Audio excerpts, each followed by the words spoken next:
The sunset serenade. Gal Godot walked along the beach, the warm sand between her toes, the sound of the waves crashing against the shore. She had just finished a long day of filming and needed some time to unwind. As she strolled, she noticed a figure in the distance, sitting on a rock, playing a guitar. The melody was hauntingly beautiful, and Gal felt drawn to it. She walked closer, her eyes fixed on the musician. As she approached, the musician looked up, and their eyes met. Gal felt a jolt of electricity run through her body. The musician, a handsome young man with piercing blue eyes, smiled, and Gal's heart skipped a beat. "Hi," he said, his voice low and smooth. "I'm Max. I couldn't help but notice you walking towards me." Gal smiled, feeling a sense of shyness wash over her. "I'm Gal," she replied.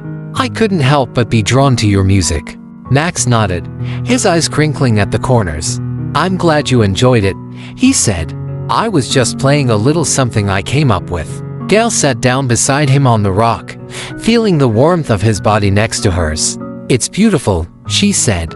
"You're very talented." Max smiled, his eyes sparkling with pleasure. "Thank you," he said. "I've been playing for years, but it's always nice to have someone appreciate my music."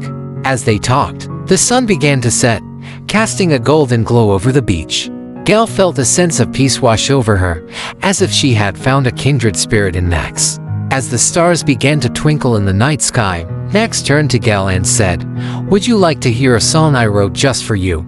Gal's heart skipped a beat. "Really?" she asked, her voice barely above a whisper. Max nodded, his eyes shining with excitement. "Really?" he replied. "It's called Sunset Serenade." As Max began to play, Gal felt a sense of magic wash over her. The music was hauntingly beautiful, the words speaking directly to her heart. As the song came to an end, Gal felt tears pricking at the corners of her eyes. "That was beautiful," she said, her voice trembling with emotion. Max smiled, his eyes shining with pleasure. "I'm glad you liked it," he said. "I wrote it just for you." Gal's heart skipped a beat. "Really?" she asked, her voice barely above a whisper. Max nodded, his eyes locked on hers. "Really?" he replied. "I felt a connection with you the moment I saw you walking towards me." As the night wore on, Gal and Max talked long into the night, their connection growing stronger with every passing minute. As the stars began to fade in the morning light, Gal knew that she had found someone special in Max. And as they shared their first kiss under the sunrise, Gal knew that their love would last a lifetime.